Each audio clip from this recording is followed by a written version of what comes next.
irmãos. Muito boa noite a todos vocês que estão conosco essa noite, nossos membros aqui da Igreja Batista Luz, os nossos amados visitantes que nos honram com sua presença. Leve um forte abraço a todos vocês. O microfone. Eu vou me adaptar. Vamos fazer nossa reflexão a respeito do tema proposto essa noite, mas antes eu gostaria de estar orando. Queria convidá-los a fechar os olhos, baixar a cabeça. Vamos falar com Deus agora. Senhor nosso Deus, nosso Pai, te damos graças, Senhor Deus, por estarmos aqui na Tua presença, ó Pai querido. Em nome de Jesus, ó Pai, Ele entrega, Senhor Deus, tudo que for ocorrer aqui no Teu altar, ó Pai querido, que tudo seja de acordo com a Tua santa e bendita vontade, ó Pai. Em nome de Jesus, perdoa nossas falhas, nossas ofensas, tira de nossas mentes e corações tudo que nos impede de estar em Tua presença, Senhor Deus. Dá-nos, Senhor Deus, um coração novo e uma mente renovada, ó Pai. Venha, Senhor Deus, falar aos nossos corações, aqui eu lhe peço, em nome de Jesus. Amém. Amém. Irmãos, o tema de hoje, posicionados na contramão. Posicionados, ou posicionar-se. Ele nos dá uma ideia, um sentido de uma ação de posicionar-se ou tomar partido em relação a um assunto determinado. Isso é o posicionar-se. Quando a gente fala posicione-se, qual é a sua posição sobre esse assunto? Então, o sentido do posicionar-se, de um modo geral, ele nos dá essa ideia, uma atitude de assumir ou tomar partido, como a gente diz no popular, né? Tomar partido por A ou por B. Então, de uma maneira bem direta ou até indireta, assim, o sistema que nos rege, esse mundo, que governa esse mundo, eles têm cobrado de nós um posicionamento, né, para que nós nos posicionemos. Então, vem uma pergunta que eu queria pensar com os irmãos e amigos essa noite. De que lado você está? Partindo do fato de que posicionar-se é tomar partido ou estar a favor de A ou de B, a pergunta para a nossa reflexão essa noite. De que lado você está? Só que, por outro lado, o nosso posicionamento e a nossa resposta pode ser assim: não estou nem do lado de A, nem de B, sou neutro. Estou aqui, neutro, né? Não estou um partido nem por um lado e nem por um outro lado. Só que tem uma notícia um pouco triste para dar para vocês. A omissão da nossa decisão já é um ato de posicionar-se. A minha posição é neutralidade, eu sou omisso. Eu me omito em manifestar o meu posicionamento. Só que essa decisão ela já vai a favor da maioria, da grande massa. Tem aquele velho ditado, não é mesmo? Quem cala, consente. Então, se eu me calo e se eu sou omisso, eu estou automaticamente a favor e de acordo com a maioria. O que a maioria faz, o que a maioria dita como regra, por mim está ok, mesmo eu não me manifestando. Eu sendo caladinho e omisso. Né? Então, a grande massa de pessoas, em sua maioria, ela tem decidido se posicionar de acordo com aquilo que é mais popular, de acordo com aquilo que faz mais sucesso. Né? Porque muitos estão fazendo a mesma coisa. Logo, pelo pensamento lógico humano, é algo bom, é algo benéfico. Né? Se todo mundo está seguindo por esse caminho, é algo bom, é algo legal, é divertido, é o politicamente correto. E aí, muitas vezes, não é difícil a gente se pegar seguindo também esse movimento popular da massa, da maioria. Isso em todos os campos da sociedade. Por exemplo, se nós formos olhar para o campo publicitário, o campo do marketing aqui, grandes marcas, elas utilizam celebridades e influenciadores digitais para fazer ali a propaganda do seu produto, porque ele já tem um grupo de seguidores, um grupo de apoiadores, então o que ele fala que é legal, que é bom, que é ótimo, mesmo o produto não sendo lá essas coisas, o povo vai junto, não, vou comprar, né? Porque aquela personalidade famosa está dizendo que o produto é bom, é gostoso, é bom, é legal. E aí vem alguns algumas frases de efeito que martelam na nossa mente de alguns desses produtos. Por exemplo, porque você merece. Você merece. Então, compre. Né? A beleza começa aqui, nesse produto. Sempre bela, ou sempre belo. Né? E aí dá aquela vontade de ter aquele produto. Porque tem um influenciador e tem essa frase de efeito. Além disso, nós temos também a unanimidade da escassez. Isso no campo do marketing, da publicidade. Tá? Eu não sou publicitário, não sou marqueteiro, né? Mas não sou do marketing, em respeito aos pessoal do marketing. Né? Então, vem a dinâmica da escassez. Qual que é a dinâmica da escassez aqui? Né? Olha, promoção, liquida já. Vai acabar, hein? Já adquiriu o seu produto? Vai acabar, hein? Oferta imperdível. Né? Ó, corre antes que acabe. Essa é o marketing da escassez. E aí a gente tem aquele desejo, nossa, eu tenho que correr para comprar mesmo, porque vai acabar e eu vou ficar sem. É só a gasolina subir, já faz fila nos postos de gasolina aí, de combustível para comprar. Né? O combustível aí, pagando R$10 o litro ou mais, o pessoal está lá. Né? Então, é o movimento da massa, é o sistema que rege o mundo que nós vivemos, a sociedade de modo geral na qual a gente está inserido. E não é difícil da gente seguir esses movimentos. Se a gente for pensar, por exemplo, agora no campo comportamental, de personalidade, nós podemos falar, por exemplo, sobre os desafios propostos nas redes sociais que viralizam e viram modinhas. Por exemplo, desafios de dança. Algum problema? Não, o problema está, na maioria desses conteúdos, danças de cunho sexual, né? E coisas desagradáveis. Então, não é algo bacana. Mas, no meio dos adolescentes e dos jovens também, mais crescidos, por que não? Estamos lá, legal. Meu colega da escola faz, o outro também faz, o outro postou, eu vou fazer melhor que ele, e vira o movimento da massa e está todo mundo aderindo. Sem falar naqueles desafios mais perigosos. O mais famoso aí, recentemente, baleia azul. Quem já ouviu falar da baleia azul? Né? Nada mais é do que desafios na rede social, tarefas que eles precisam cumprir, e uma dessas tarefas também inclui a automutilação. E muitos têm levado aí à morte. Além disso, não é difícil também nós vermos reportagens na TV dos trotes nas universidades. Muitos estudantes aí que ingressam na sua carreira acadêmica, no seu primeiro semestre ali, ele participa da festinha dos universitários ali, do trote, que eles chamam de brincadeira, e muitos ali acabam perdendo a vida, sendo obrigados a fazer coisas, né, beberem, né, até cair, e muitos têm perdido a sua vida. Né? Tudo isso por quê? Para estar legal com a galera, todo mundo faz, é legal, é bacana. Né? Dá a conotação de que isso é algo divertido, bom, prazeroso. E mesmo a gente sendo omisso, neutro, nem A nem B, a gente acaba aderindo. Né? Mas só que é importante a gente saber de uma coisa.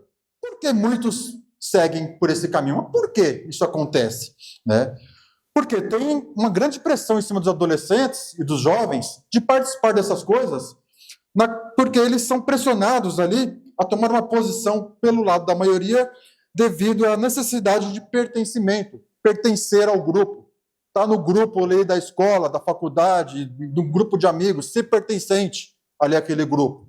Se o meu grupo, por exemplo, curte um skate, eu vou lá pedir para meu pai, minha mãe comprar um skate porque eu quero ser igual a ele, eu quero me vestir igual a eles. É o sentimento de pertencer àquele grupo. E aí vai aderindo essas coisas que vão acontecendo, que parece inofensivo, está tudo legal, está tudo certo, né? Mas lá na frente a gente vê que as consequências elas não são nada boas.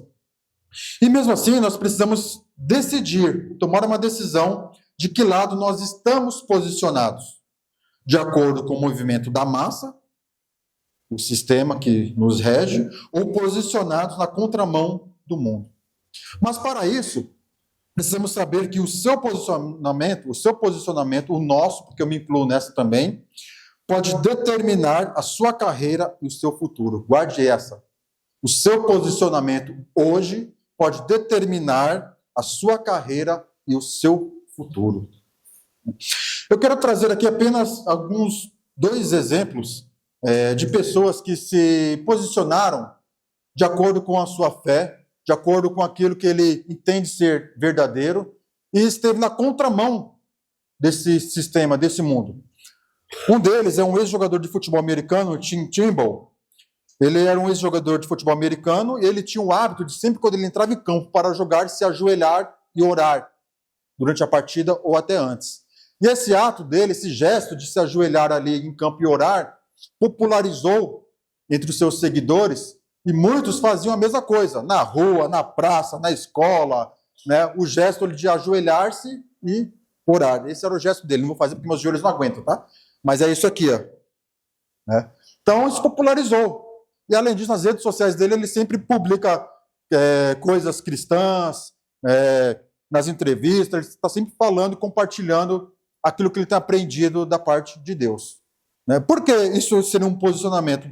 Imagine hoje um jogador de futebol brasileiro, ganhando rios e rios de dinheiro, podendo acessar tudo o que ele quiser, porque afinal ele tem dinheiro, e muito, não é pouco. Comprar o que ele quiser, estar nas festas e nos lugares que ele bem quiser, onde o dinheiro pode comprar. Né? Ele sendo jogador de futebol, as mulheres aí, ó, né? Ele sendo solteiro ou até casado. Estava vendo essa semana uma reportagem, um documentário a respeito do Romário. Ele mesmo na Copa de 94, ele falou as histórias dele lá, na concentração. Né? A esposa dele lá, né? Em casa assistindo, e ele, né, dando um passeio na concentração. Mas isso aí é outra história. Né? Outro exemplo que eu quero dar aqui, bem conhecido, Denzel Washington. Denzel Washington também tem manifestado nas suas redes a sua fé cristã e tem dito várias vezes nas declarações dele que ele toma as suas decisões com base em princípios cristãos, com princípios bíblicos. Né? O que isso tem a ver? Imagine Denzel Washington, um ator respeitado em Hollywood, famoso. Né? Certamente ele rejeitou muitos patrocínios, muitas ofertas publicitárias por ser contra aquilo que ele acredita, a sua fé, produtos que não fariam bem à saúde ou não fariam bem à sociedade, de repente até contratos para fazer filmes que, opa, isso aqui eu não faço. Né? A gente sabendo o conceito do mundo hoje. Né? Então, são alguns exemplos a respeito do posicionar-se aqui. Mas o fato é que tudo isso está relacionado às decisões e às escolhas que nós fazemos. Então, Deus nos chama e nos convida a fazer uma escolha sobre a maneira como nós estamos vivendo para Ele. É uma decisão nossa. Como eu disse no início, de que lado nós estamos? De que lado você está? É uma pergunta. Uma pergunta nos leva a fazer uma escolha. Nos leva a tomar uma decisão. Nos leva a pensar. Nos leva a refletir. E o texto escolhido para o tema de hoje, Romanos capítulo 12, versículo 2, ele nos dá algumas respostas a respeito de como nós tomamos essa decisão e de como nós podemos decidir o lado em que nós estamos participando. Nesse texto de Romanos, Paulo usa um padrão onde ele inicia suas cartas com um forte conteúdo doutrinário e em seguida ele apresenta as exortações, ou seja, ele apresenta as orientações, aquilo que nós devemos fazer. Por exemplo, nesse texto de Romanos 12, eu vou voltar no versículo 1, então vai ser o texto base nosso, aqui, Romanos capítulo 12, versículo 1 e 2, embora o tema seja o versículo 2, mas eu vou voltar no versículo 1, vou tomar essa liberdade, viu, Samuel, Priscila? Peço permissão aqui. Paulo, ele usa uma frase aqui muito forte. No versículo 1 ele diz: rogo-lhes pelas misericórdias de Deus. Eu estou usando a NVI, mas a sua tradução ela pode estar assim: rogo-lhes pela compaixão de Deus, que é a mesma coisa, tá? Misericórdia e compaixão. Né? E o que Paulo está querendo dizer aqui nesse texto? Né? Para que nós possamos ter em memória, em mente, qual a compaixão e as misericórdias que Deus fez por cada um de nós. Será que nós somos capazes Independente se você frequenta a escola bíblica, se você frequenta os cultos, né? Mas, de bate-pronto, assim, lembrar quais são as misericórdias, quais são os atos de compaixão que Deus tem ou fez por cada um de nós individualmente. Então, Paulo aqui nesse texto, ele está apelando, fazendo um apelo mesmo, ele está implorando, ele está suplicando, pelo amor de Deus, pense naquilo que Deus fez por você. Pense na misericórdia de Deus na sua vida. Pense na compaixão, no amor, na graça, eu já entregando aqui, daquilo que Deus fez por você. E aí ele segue com o texto. Alguns exemplos dessa compaixão, se a gente não conseguiu lembrar, dessas misericórdias. Por exemplo, Romanos capítulo 3, versículo 23, vai nos dizer da nossa condição. Nós somos pecadores. Nós, por sermos pecadores, estamos numa condição de pecado, nós estamos afastados de Deus. Nós estamos longe da presença de Deus. Nós estamos numa condição de condenação. Romanos 3, capítulo 23. Porém, em Romanos capítulo 5, versículo 1, nós vemos aqui a graça e a misericórdia de Deus, onde Paulo vai dizer, sendo, pois, justificados pela fé, temos paz com Deus. Isso não vem de vocês, é dom de Deus, por intermédio de Jesus Cristo. Ou seja, a misericórdia, a compaixão de Deus na nossa vida foi entregar o seu Filho, por meio da graça, pela fé. Essa é a maior compaixão, é a maior misericórdia, o maior ato que Deus fez por cada um de nós. Então Paulo, ele caminha nessa linha, ele faz esse apelo, ele suplica, pelo amor de Deus, se fosse Paulo hoje, pelo amor de Deus, irmãos e amigos, pense na graça, pense naquilo que Deus fez por você, pense na entrega que ele teve por você. E aí ele dá as orientações no versículo 2, que nós vamos ver logo a seguir. Ainda Romanos capítulo 6, no versículo 13 e 15, diz assim, eu vou até ler aqui, diz assim, não ofereçam seus membros e seus corpos ao pecado como instrumentos de injustiça, antes ofereçam-se a Deus como quem voltou da morte para a vida, e ofereçam os membros dos seus corpos a Ele, como instrumentos de justiça. Pois o pecado não os dominará, porque vocês não estão debaixo da lei, mas debaixo da graça. E então, vamos pecar porque não estamos debaixo da lei, mas debaixo da graça? De maneira alguma. Não sabem que quando vocês se oferecem a alguém para lhe oferecer como escravos, tornam-se escravos daquele a quem obedecem? Escravos do pecado que leva à morte ou da obediência que leva à justiça? Novamente a pergunta, de que lado você está? Portanto, meus amados irmãos e amigos, nesse texto, como eu disse, Paulo ele faz esse apelo, ele implora pela graça e pela misericórdia de Deus para que esse ato possa realmente, de fato, influenciar as nossas decisões. Antes, as nossas decisões elas são influenciadas pelo movimento da massa, a multidão. Então, Paulo aqui ele apela para que os cristãos ali em Roma pensem nisso primeiro. Olha o que Deus fez por você. Olha o que Deus derramou na sua vida. Pense, reflitam, e aí você tome a sua decisão. Sendo assim, nós precisamos viver de acordo com aquilo que Deus ofereceu por cada um de nós, que foi um bem mais precioso, a sua vida, a graça, a sua misericórdia.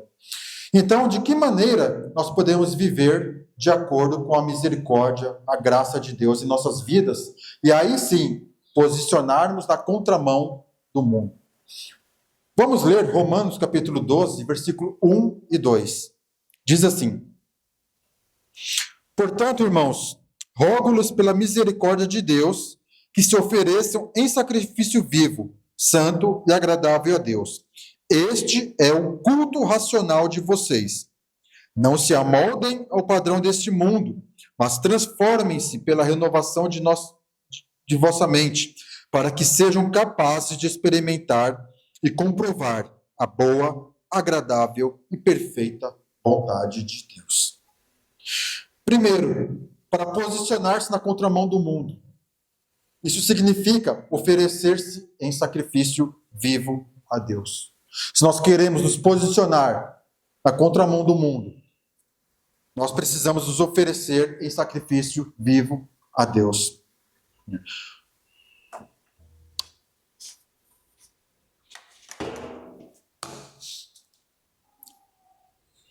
Oferecer esse sacrifício vivo a Deus é uma oferta voluntária, uma oferta de coração. Estar diante de Deus bem ali de coração aberto, como a gente diz popular, peito aberto, de coração aberto. Isso é oferecer-se em sacrifício vivo a Deus. Paulo aqui ele faz uma comparação lá no passado, lá no Velho Testamento, a oferta trazida ao altar. O animal ali, a oferta, vamos pensar numa ovelha, ela é levada ao altar viva. A pessoa não mata, leva lá o corpo da ovelha, toma sacerdote, está aqui a minha ovelha, minha oferta, está entregue. Não, a ovelha ela é entregue ao altar, viva. Lá no altar, aí sim ela é sacrificada, o seu sangue escorre pelo altar e em seguida ela é queimada ali como oferta. É a mesma coisa que Jesus Cristo fez por nós, né? Voluntariamente, de coração, ele se entregou a cada um de nós, ali, como uma oferta viva no altar do Senhor. Seu sangue escorreu na cruz do Calvário por nós, ali. De igual modo, nós precisamos também ser entregues no altar, estar no altar de Deus como uma oferta viva. Aí você pensa assim, tá fácil, tirei 10 na prova, né? Eu vou para o culto, eu vou para o culto dos jovens, eu vou para a escola bíblica, eu dou aula na escola bíblica, eu trago a mensagem à noite, eu toco no louvor, eu canto no louvor, eu na recepção, eu faço a limpeza aqui da igreja, eu guardo as cadeiras, eu arrumo as cadeiras, eu faço tudo. Então tá tranquilo. Mas lembre-se, Deus quer você como pessoa, como ser vivo diante dele, não o seu trabalho. Trazendo para o nosso contexto, a multidão, a galera, de modo geral, todo mundo está fazendo a mesma coisa. Mas ali estar com o coração no altar do Senhor, isso são para poucos. E é isso que Deus quer, como oferta viva no altar dele. Estar no altar, oferecer-se em sacrifício. Quando nós nos oferecemos em sacrifício a Deus ali, nós estamos abertos a ouvir a sua palavra, a ouvir a sua voz. E aí sim nós podemos filtrar o que o mundo nos oferece, uma bandeja, trazido assim, self-service, sirva-se à vontade, nós podemos filtrar. Opa, isso aqui não é bom. Ah, isso sim, isso não é bom. Mas para isso nós precisamos, primeiro, estar no altar do Senhor, como uma oferta viva. E quando nós decidimos nos entregar a Deus como sacrifício vivo ali no altar, ali, Deus toma a nossa vida, ali nos torna a nossa vida santa. E aí o fogo queima toda a impureza que há em nossa vida, em nosso coração. Assim como aquele cordeiro sacrificado ali no altar é queimado, nossa vida como oferta no altar do Senhor, ali o fogo do Espírito ali, o fogo queima ali toda a impureza ali no nosso coração e na nossa vida. E aí nós podemos estar diante de Deus. Segundo, posicionar-se na contramão do mundo significa não se amoldar ao padrão mundano. Versículo 2, não se amoldem ao padrão deste mundo. Apenas até aqui. Se nós estamos posicionados ali no altar do Senhor, diante do altar, automaticamente, nós não nos amoldaremos ao padrão do mundo. Tudo é um padrão. Esse serve, esse não serve. Esse serve, esse não serve. É o controle de qualidade, não é? Passa, não passa. Passa, não passa. Então, se nós estamos no altar do Senhor, automaticamente, a segunda lição, o posicionar-se aqui, significa não se amoldar ao padrão do mundo. O padrão imposto pelo mundo atual, muitas vezes, ele está relacionado à forma como a sociedade em geral pensa e age. Muitas vezes, esse pensar e esse agir está motivado por sentimentos, emoções, frustrações, desejos próprios, egoísmo, inveja, raiva, orgulho, e nós estamos ali, seguindo, legal, né, como ovelhas ao matadouro. Estamos seguindo tudo isso, como ovelhas ali ao matadouro. Então, nós não podemos permitir que essas influências desse mundo, eles modem a nossa maneira de viver. nós precisamos filtrar, precisamos estar atentos e não permitir que tudo isso ocorra. E isso nos informa que o sistema, a cultura popular é assim. A gente fala, será que um dia melhora? Não, não vai melhorar, vai piorar. Essa é a triste notícia, vai piorar. Né? Por isso nós precisamos estar no altar do Senhor como uma oferta viva e aí sim, estar fortalecidos para não se amoldar, não seguir esse padrão desse mundo.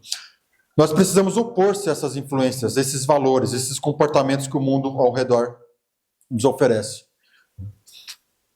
Terceiro, posicionar-se na contramão do mundo significa ser transformado pela renovação de nossa mente. Ainda no versículo 2 diz assim, mas transformem-se pela renovação de sua mente, para que sejam capazes de experimentar e comprovar a boa, agradável e perfeita vontade de Deus. Uma renovação de mente, ela significa mudar a maneira como nós pensamos, como nós vivemos, como nós levamos a nossa vida, como nós reagimos diante de tudo que está ao nosso redor. Só seremos capazes de filtrar aquilo que o mundo nos oferece ali e não se amoldar a partir de nós termos nossa mente renovada, nosso pensamento tem que mudar. Nós temos que virar a chavinha aqui na nossa cabeça, pensar diferente. Nossa transformação interna, ela pode inspirar outras pessoas a fazer o mesmo. Se, por um lado, o sistema que nos rege, que nos governa, as pessoas estão seguindo a massa, a multidão, por outro lado, se nós fizermos algo diferente, pensar de uma maneira diferente, você peraí, mas por que esse daqui está agindo de maneira diferente? O que está acontecendo? Né? É só nós olharmos um pouquinho para a história de Jesus Cristo quando ele esteve aqui. O sistema judaico, o sistema religioso era caminhava de uma maneira. Aí vem Jesus, com um discurso simples, impactante, batia quando tinha que bater, batia quando tinha que bater, não, né? Batia quando tinha que bater, mas abraçava quando tinha que abraçar. Então, algo diferente. Multidões o seguiam. Né? Porque era algo novo, era algo diferente. Alguém fazendo alguma coisa diferente. Isso é capaz, nós somos capazes disso a partir do momento que nossa mente, nosso pensamento, ele é transformado, ele é renovado. O grande problema é, a nossa mente muitas vezes está ocupada com as coisas seculares. Estamos ocupados demais com o nosso trabalho, com os nossos afazeres, com os nossos desejos, os nossos planos, os nossos pensamentos, as nossas vontades, as nossas conquistas. E não sobra espaço para estarmos como uma oferta viva no altar do Senhor. Não sobra espaço para refletirmos se eu estou seguindo ou não, me amoldando aos padrões desse mundo. Para isso nós precisamos, em terceiro, ter a nossa mente transformada. Então, renovar a nossa mente não apenas significa mudar a nossa vida, mas também temos o potencial de influenciar positivamente as outras pessoas. Eu gosto muito daquele louvor, eu já até disse aqui, eu acho umas 4, 5, 6, 7, 10 vezes, que diz assim, só uma frase, que a minha vida cante a ti. Só essa frase já diz tudo, que a minha vida cante a ti. Será que a minha vida canta ao Senhor? Será que a minha vida louva ao Senhor? Né? Se ele olhar para nós, o que ele diria? Apenas mais um na multidão? Opa, peraí, esse aqui é diferente. Voltando um pouquinho lá no Velho Testamento, fazendo essa ponte para a gente pensar um pouco, né? Moisés, Abraão estava lá, todo mundo, né? Tirou Abraão para, a partir de Abraão, fazer uma grande nação ali, né? Por quê? Algo diferente, um recomeço. Então, se nós queremos ser moldados se nós não queremos ser moldados pelo padrão desse mundo, mas transformarmos o mundo pela renovação da nossa mente, nós precisamos ter em mente algumas coisas. Primeiro, a dica de ouro para tirar 10 na prova e refletir sobre as nossas ações.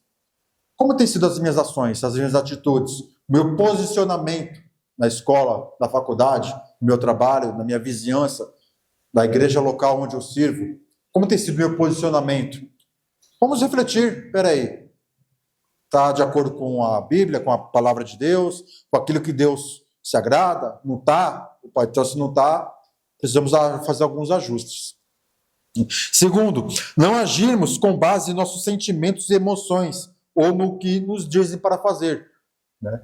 O que nos dizem para fazer é simplesmente o robozinho. Faz isso, faz aquilo, vai ali, vem aqui. É o robô programado para fazer aquilo, sem pensar no porquê. Simplesmente, vamos refletir, por que nós estamos aqui no sábado à noite? Né? A igreja está linda, né? Todos vocês aqui. Por que nós estamos aqui? Né? Vamos refletir. Né? Qual é a motivação? O que nos motiva a estar aqui no sábado à noite, deixar nossa casa, outras coisas que teríamos para fazer? Né? Enquanto outros, a maioria, está no shopping, está passeando na praia, viajando, curtindo um cinema, um filme, um cobertor com uma pipoca, em casa. Mas nós estamos aqui. Glória a Deus por isso. Uhul! Né? Glórias a Deus por isso. Então, refletir. Né? Pensar nas nossas ações. Não agirmos com sentimento. Né? Sentimento, nós somos seres sentimentais. Temos coração. Né? Mas o sentimento, ele não pode influenciar nas nossas decisões. Por exemplo, algo secular que está acontecendo, que desperta a minha paixão, os meus desejos carnais, as minhas vontades. De repente, a minha frustração por um relacionamento que terminou, e eu me entrego de cabeça, né, às questões lá fora. Né? Sentimento ao sentimento, ditando as regras do jogo. Né? Não podemos nos amoldar. O padrão lá fora é sentimento. Vai e seja feliz, não importa como. Prazer por prazer. Nós vamos pensar um pouco. Não podemos deixar que o sentimento molde o nosso padrão. Concentrando-se na palavra de Deus e na comunhão com Ele. Vamos refletir naquilo que Deus diz para nós. Estar concentrado na palavra, atento, ouvir, prestando atenção. Precisamos ser mais bereanos. Espera aí, deixa eu ver se está na Bíblia. Tá legal. Então, beleza. Não está, então não quero papo. Né? Precisamos ter essa cultura. E para terminar, não adianta um novo caminho se não mudarmos o nosso jeito de caminhar. Não adianta um novo caminho se não mudarmos nosso jeito de caminhar. Não adianta nós queremos algo novo da parte de Deus, que as coisas mudem, né? Que o jogo vire, se nós continuamos fazendo sempre a mesma coisa. Não adianta falar para Deus, meu Pai, eu quero conhecer mais de Ti, eu quero conhecer a Tua palavra. Se eu não busco, se eu não leio a Bíblia, se eu não oro, se eu não procuro estar em comunhão com os meus irmãos, eu estou lá, fazendo a mesma coisa de sempre, todo dia. Então, nós precisamos mudar nosso caminho, nosso jeito de caminhar. No futebol, a gente usa muito essa linguagem, né? O esquema tático. O time está aqui, defensivo, no contra-ataque, está perdendo, precisamos ganhar. O que a gente faz? Põe 4 atacantes, mais 2 meio-campo, e vai para cima. E vai lá, vai zagueiro, vai goleiro para a área, vai todo mundo. Mudar o jeito de jogar. Se nós queremos algo novo da parte de Deus, algo novo em nossa vida, precisamos pensar diferente. Renovar a nossa mente e mudar o nosso jeito de caminhar. Deus tem muita coisa boa para nós, para revelar para nós, para nos entregar.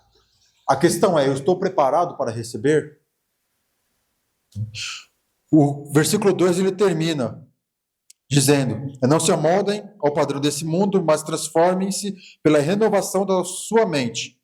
Aí ele termina, para que sejam capazes de experimentar e comprovar a boa, agradável e perfeita vontade de Deus. Amém? E agora, será que nós podemos responder a pergunta? De que lado você está? Responda apenas para você. De maneira sincera diante de Deus. E Ele conhece o seu coração, Ele sabe. De que lado você está? Eu vou me incluir nessa. De que lado nós estamos? Do lado dos que seguem o curso dessa vida em busca do prazer e satisfação a todo preço?